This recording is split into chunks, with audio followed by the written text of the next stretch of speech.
নববীর মধ্যে নিয়ে বসাইলেন, নিজের রুমাল মোবারকটা বিছিয়ে দিলেন আর বললেন, মা গো, ও মা, আমার চাদরের উপর আপনি বসে যান।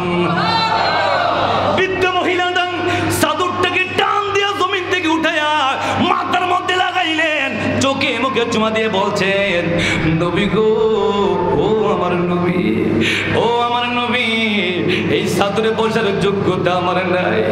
চোখে মুখে চুমা দিলেন আর চোখের পানিগুলা ছেড়ে দিয়া কাঁদতে লাগলেন।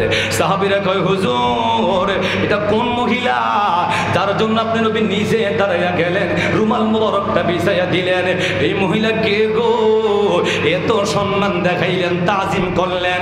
আমানগঞ্জের সাহাবীরা সিনবানা সিনবানা, এই বৃদ্ধ মহিলাটা হলো আমি নবীর দুধমা হালিমাতুস সাদিয়া।